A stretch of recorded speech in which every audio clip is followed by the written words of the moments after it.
Programme میں ایک دفعہ پھر آپ کو خوش آمدید کہتے ہیں ناظرین. ابھی ہم بات کر رہے تھے سیاستدانوں کے حوالے سے, این آر او کے حوالے سے, کہ سیاسی قائدین کو اس کا فائدہ حاصل ہوا. ایک بہت امپورٹنٹ سوال ہے سیٹھی صاحب کہ جب بھی بات کی جاتی ہے, جو سیاستدان ہیں وہ اس بات پہ اعتراض کرتے ہیں کہ آپ صرف سیاستدانوں کے احتساب کی بات کرتے ہیں اور ہمیں ہی رگڑا دیتے ہیں. لیکن آپ یہ بتائیے کہ کیا بزنس مین جو ہیں, کاروباری حضرات جو ہیں, اتنے بڑے بڑے سیٹھ ہمارے ملک کے, کیا ان کے لیے بھی کوئی این آر او بنایا گیا تھا؟ دیکھیے, جب مشرف صاحب نے احتساب شروع کیا اور نیب بنائی, سب سے پہلے جو گرفتاریاں ہوئیں وہ بزنس مین کی ہوئی تھی. آپ بھول گئے. اب میں نام نہیں لوں گا, اگین پرسنل نہیں ہونا چاہیے, بیکاز وہ پھر وہ چھوڑ دیا ان کو. بہت سے top business man of this country جن کی کچھ لوگوں کا تو پیپلز پارٹی کے ساتھ تعلق تھا یا مسلم لیگ کے ساتھ تھا, کچھ کا کوئی تعلق نہیں تھا, ان کو ویسے دھر کے لے گئے, جیلیں کاٹی انہوں نے, تھانوں میں, یہاں لاہور شہر میں کنٹونمنٹ میں تھانوں میں رہے اور ادھر رہے. مجھے یاد ہے 2000 میں میری ایک میٹنگ ہوئی جنرل مشرف کے ساتھ. وہاں جنرل مشرف تھے, جنرل راشد قریشی تھے, میں تھا, اور میری جگنو محسن تھی, میری مائی وائف. تو وہاں میں نے جنرل صاحب سے یہ کہا, میں نے کہا آپ نے یہ جو بزنس مین کو لاک کرنا شروع کر دیا ہے, آج تک تو سیاستدان لاک ہوتے رہے ہیں, تو وہ تو سمجھ آتی ہے کہ آپ کا پرابلم ہے سیاست کے ساتھ, مگر بزنس مین کو آپ لاک کر رہے ہیں, یہ کہاں یہ شروع ہوتا ہے اور یہ کہاں ختم ہوگا؟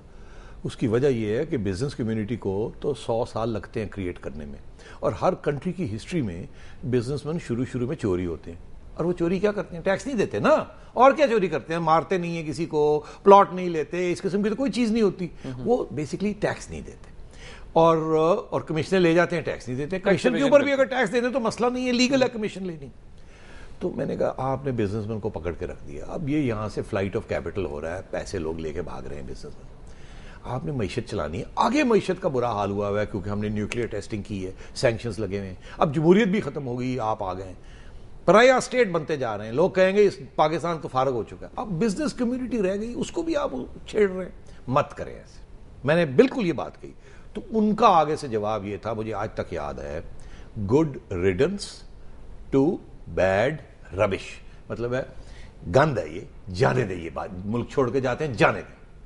اور میں نے ان سے جھگڑا کیا, لڑائی کی, میں نے کہا یہ مت کریں, ایسے مت کریں, یہ طریقہ نہیں ہے کہ لوگوں کو اٹھا کے جیلوں میں ڈال دیا. اور بعد میں سال کے بعد انہی لوگوں کو چھوڑا, اور میں یہاں تک آپ سے کہوں ان میں سے کچھ لوگ جنرل صاحب کے بہت قریب ہو گئے, اب پھر میں نام نہیں لوں گا, ضرورت نہیں ہے اس کی, اور ان کے ایڈوائزر بن گئے. اور وہ خود بڑے فخر سے وہ شخص کہتے ہیں کہ میں جنرل صاحب کو یاد دلاتا تھا کہ اب تو بڑی دوستی ہو گئی, اب تو میری ایڈوائس بھی لیتے ہیں, مگر بھولیے گا مت آپ نے مجھے جیل میں ڈالا تھا. تو جنرل صاحب یاد نہیں کرنا چاہتے تھے وہ بات. تو بزنس کمیونٹی کے خلاف ہاتھ اٹھایا تھا جنرل مشرف نے, مگر پھر پیچھے ہٹ گئے تھے کیونکہ انہیں احساس ہوا تھا کہ بزنس کمیونٹی کے خلاف جو احتساب ہے وہ ہونا چاہیے فیڈرل بورڈ آف ریونیو کی طرف سے, نیب کی طرف سے نہیں ہونا چاہیے. فیڈرل بورڈ آف ریونیو کو تکڑا کرے. انڈیا میں سی بی آر, جو ان کی سی بی آر ہے, سینٹرل بورڈ آف ریونیو, وہ اتنی تکڑی ہے کہ کوئی سیاستدان بزنس مین کوئی بھی نہیں بچتا. اور یہاں ہماری فیڈرل بورڈ آف ریونیو جو اتنا کمزور ہے کہ وہ کچھ کر ہی نہیں سکتا. سیٹھی صاحب آگے تھوڑا سا چلتے ہیں. بزنس مین کے بارے میں ہم نے بات کی ہے, سیاستدانوں کی تو بات ہو گئی, این آر او میں بھی نام آیا ہوا ہے. کیا ججز کا,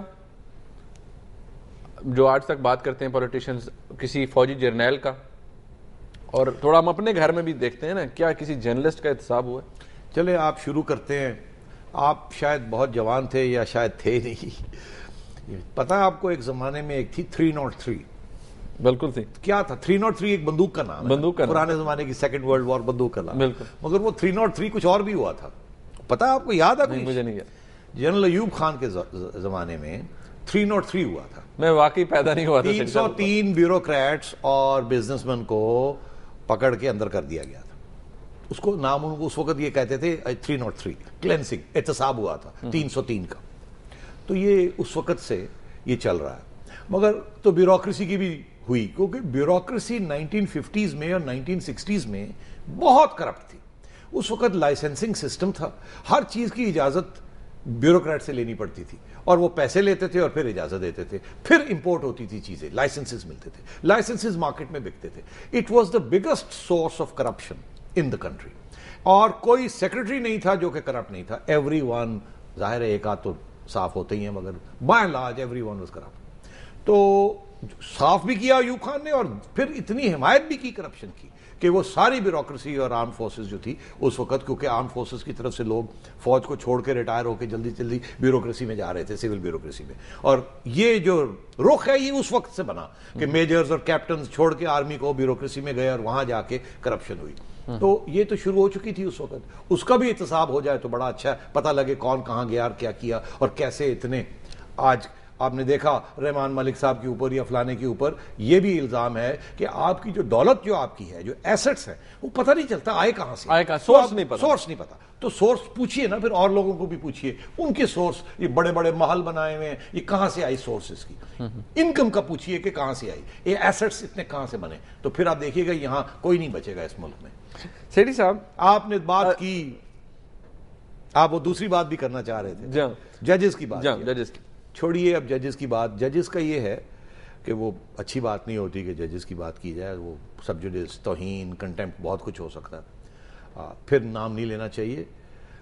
مجھے یاد ہے کہ ایک جج صاحب تھے, چیف جسٹس رہے, انہوں نے پیپلز پارٹی کی گورنمنٹ جب ذوالفقار علی بھٹو صاحح کی پھانسی ہوئی تو اس میں وہ بھی ایک جج تھے جنہوں نے سائن کیا تھا آرڈر.